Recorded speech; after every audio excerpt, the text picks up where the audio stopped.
When the wizard awoke, the 6 colored suns were shining down upon the land of the Mangaboos, just as they had done ever since his arrival. The little man, having had a good sleep, felt rested and refreshed, and looking through the glass partition of the room, he saw Zeb sitting up on his bench and yawning. So the wizard went into him. "Zeb," said he, "my balloon is of no further use in this strange country, so I may as well leave it on the square where it fell. But in the basket car are some things I would like to keep with me. I wish you would go and fetch my satchel, 2 lanterns, and a can of kerosene oil that is under the seat. There is nothing else that I care about." So the boy went willingly upon the errand, and by the time he had returned, Dorothy was awake. Then the 3 held a council to decide what they should do next, but could think of no way to better their condition. "I don't like these vegetable people," said the little girl. "They're cold and flabby like cabbages in spite of their prettiness." "I agree with you. It is because there is no warm blood in them," remarked the wizard. "And they have no hearts, so they can't love anyone, not even themselves," declared the boy.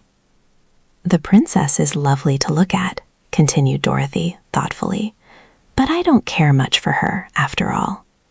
If there was any other place to go, I'd like to go there." "But is there any other place?" asked the wizard. "I don't know," she answered. Just then they heard the big voice of Jim, the cab horse, calling to them, and going to the doorway leading to the dome, they found the princess and a throng of her people had entered the house of the sorcerer. So they went down to greet the beautiful vegetable lady, who said to them, "I have been talking with my advisors about you meat people, and we have decided that you do not belong in the land of the Mangaboos and must not remain here." "How can we go away?" asked Dorothy.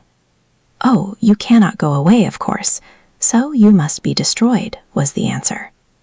"In what way?" inquired the wizard. "We shall throw you 3 people into the garden of the twining vines," said the princess, "and they will soon crush you and devour your bodies to make themselves grow bigger. The animals you have with you we will drive to the mountains and put into the black pit. Then our country will be rid of all its unwelcome visitors." "But you are in need of a sorcerer," said the wizard, "and not one of those growing is yet ripe enough to pick. I am greater than any thorn-covered sorcerer that ever grew in your garden. Why destroy me?" "It is true we need a sorcerer," acknowledged the princess, "but I am informed that one of our own will be ready to pick in a few days, to take the place of Gwig, whom you cut in 2 before it was time for him to be planted. Let us see your arts and the sorceries you are able to perform.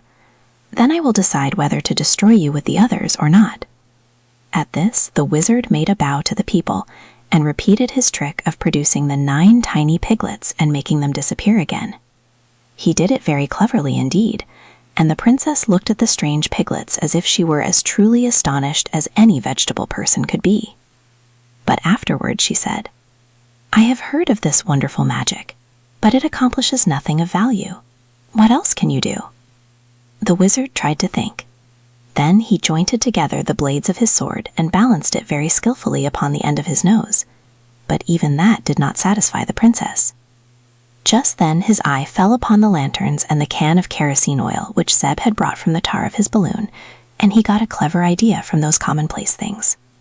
"Your Highness," said he, "I will now proceed to prove my magic by creating 2 suns that you have never seen before. Also, I will exhibit a destroyer much more dreadful than your clinging vines." So he placed Dorothy upon one side of him and the boy upon the other, and set a lantern upon each of their heads. "Don't laugh," he whispered to them, "or you will spoil the effect of my magic." Then, with much dignity and a look of vast importance upon his wrinkled face, the wizard got out his matchbox and lighted the 2 lanterns. The glare they made was very small when compared with the radiance of the 6 great colored suns, but still they gleamed steadily and clearly. The Mangaboos were much impressed because they had never before seen any light that did not come directly from their suns. Next, the wizard poured a pool of oil from the can upon the glass floor, where it covered quite a broad surface. When he lighted the oil, 100 tongues of flame shot up, and the effect was really imposing. "Now, Princess," exclaimed the wizard, "those of your advisors who wish to throw us into the garden of clinging vines must step within this circle of light. If they advised you well and were in the right, they will not be injured in any way. But if any advised you wrongly, the light will wither him." The advisors of the princess did not like this test, but she commanded them to step into the flame, and one by one they did so, and were scorched so badly that the air was soon filled with an odor like that of baked potatoes. Some of the Mangaboos fell down and had to be dragged from the fire, and all were so withered that it would be necessary to plant them at once. "Sir," said the princess to the wizard, "you are greater than any sorcerer we have ever known. As it is evident that my people have advised me wrongly, I will not cast you 3 people into the dreadful garden of the clinging vines, but your animals must be driven into the black pit in the mountain, for my subjects cannot bear to have them around." The wizard was so pleased to have saved the 2 children and himself that he said nothing against this decree. But when the princess had gone, both Jim and Eureka protested they did not want to go to the black pit, and Dorothy promised she would do all that she could to save them from such a fate. For 2 or 3 days after this, if we call days the periods between sleep, there being no night to divide the hours into days, our friends were not disturbed in any way. They were even permitted to occupy the house of the sorcerer in peace, as if it had been their own, and to wander in the gardens in search of food. Once they came near to the enclosed garden of the clinging vines, and walking high into the air looked down upon it with much interest. They saw a mass of tough green vines all matted together and writhing and twisting around like a nest of great snakes. Everything the vines touched they crushed, and our adventurers were indeed thankful to have escaped being cast among them. Whenever the wizard went to sleep, he would take the 9 tiny piglets from his pocket and let them run around on the floor of his room to amuse themselves and get some exercise. And one time they found his glass door ajar and wandered into the hall, and then into the bottom part of the great dome, walking through the air as easily as Eureka could. They knew the kitten by this time, so they scampered over to where she lay beside Jim and commenced to frisk and play with her. The cab horse, who never slept long at a time, sat upon his haunches and watched the tiny piglets and the kitten with much approval. "Don't be rough," he would call out, if Eureka knocked over one of the round fat piglets with her paw, but the pigs never minded and enjoyed the sport very greatly. Suddenly, they looked up to find the room filled with the silent, solemn-eyed Mangaboos. Each of the vegetable folks bore a branch covered with sharp thorns, which was thrust defiantly toward the horse, the kitten, and the piglets. "Here, stop this foolishness," Jim roared angrily, but after being pricked once or twice, he got upon his 4 legs and kept out of the way of the thorns. The Mangaboos surrounded them in solid ranks, but left an opening to the doorway of the hall, so the animals slowly retreated until they were driven from the room and out upon the street.